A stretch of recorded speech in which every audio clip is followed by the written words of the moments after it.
आज से 6-7 साल पहले नुपुर, याद है आप सबको, नुपुर शर्मा, कोर्ट ने उनके एक तथाकथित सत्य बयान पे, जो कि कहीं लिखी हुई किसी बुक की कोई बात थी, उन्होंने कह दी थी, सच ही कहा था, जबकि उस पंथ को मानने वाले लोग खुद ये बात बोलते हैं, उनकी तो बुक में लिखा हुआ है।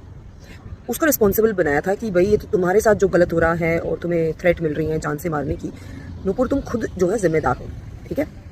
तो जो अभी news I, I was very shocked with that news कि CJI, chief justice of India जो है, उनके ऊपर जूता फेंका या फेंकने की कोशिश करी किसी वकील ने। याद होगा एक डिसीजन आया था कि जाओ अपने विष्णु से कहो कि खुद ही अपना सर ठीक कर लें और अपनी मूर्ति को भी जो है, जो खंडित हुई है, उसको भी ठीक कर लें।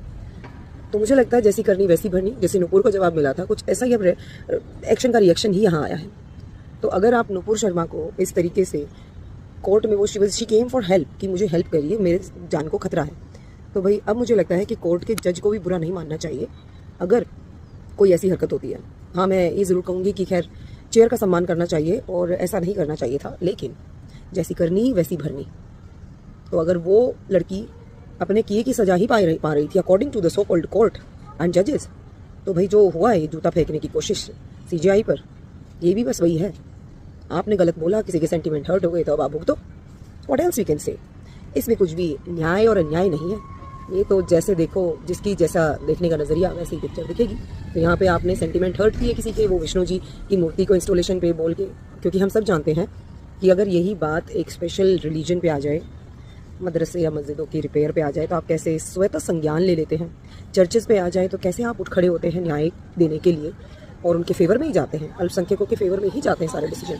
लेकिन यहाँ पर जब जो बहुसंख्यक है, हिंदू हैं, जब उनके सेंटिमेंट्स आते हैं ना, तो उनकी कोई वैल्यू नहीं है। और कोर्ट्स ज़्यादातर हिंदुओं के विरोध में, ये बिल्कुल ऐसा रहता है न्याय प्रणाली में। मुझे लगता है जैसे कानून है ना, एक्सीडेंट हो जाए तो बड़ा वाहन जिम्मेदार माना जाता है, चाहे गलती किसी की भी हो। तो वैसे ही हमारे देश में बहुसंख्यक भी गलती अल्पसंख्यक करते हैं, लेकिन उनको सज़ा नहीं मिलती, बल्कि बहुसंख्यक को, क्योंकि वो नंबर में ज़्यादा है, तो हमेशा वही दोषी माने जाते हैं। बात यह है कि मैं बहुत ज़्यादा आहत हुआ कि 16 सितंबर को चीफ जस्टिस की कोर्ट में एक PIL किसी व्यक्ति ने दाखिल की, तो गवाही साहब ने उसका जो है पूरी तरह से पहले तो मजाक उड़ाया। मजाक इन द सेंस कि ये कहा कि भाई आप मूर्ति से प्रार्थना करो, जाके आइडल से कहो कि वो अपना सर खुद रिस्टोर कर ले। जबकि हम देखते हैं कि ये चीफ जस्टिस बहुत सारे धर्मों के खिलाफ, जो दूसरे समुदाय के लोग हैं, आप सब जानते हैं वो लोग कौन हैं, उनके खिलाफ जब कोई केस आता है तो बड़े-बड़े स्टेप, जैसे मैं एग्जांपल देता हूं, हल्द्वानी में रेलवे की जमीन पर एक विशेष समुदाय का कब्जा है। जब उसको हटाने की कोशिश की गई तो सुप्रीम कोर्ट ने स्टे लगा दिया 3 साल पहले, जो आज तक लगा हुआ है। ऐसे ही नुपुर शर्मा का जब मामला आया तो कोर्ट ने कह दिया आपने माहौल खराब कर दिया। ये सब तो कहते हैं रोक लगाते हैं, वो सब करते हैं, बिल्कुल ठीक है। लेकिन जब हमारे सनातन धर्म से रिलेटेड कोई मामला आता है, चाहे वो जलीकट्टू हो, चाहे वो दही हांडी की ऊंचाई तय करनी हो, या कोई भी मुद्दा हो छोटा मोटा, तो उसके ऊपर वो जरूर ऐसा कोई ना कोई ऑर्डर पास करते चली आ रही है ये सुप्रीम कोर्ट, जिससे कि मैं बहुत दुखी हूं कि ऐसा इन्हें नहीं करना चाहिए। ठीक है, उस आदमी को रिलीफ नहीं देनी थी, मत दीजिए, मगर मजाक भी मत कीजिए उसका। फिर उसे कहा कि आप जाके मंदिर की उसी मूर्ति के सामने मेडिटेट करें, हम कोई ऑर्डर, अन्याय ये इंजस्टिस ये किया कि उसकी रेपुटेशन को खारिज भी कर दिया। तो इन चीजों से लेकर मैं बहुत आहत था। वैसे मैं हिंसा के बहुत ज्यादा खिलाफ हूं, मगर आप लोग ये भी देखिए कि एक अहिंसक आदमी, सीधा साधा आदमी, जिसके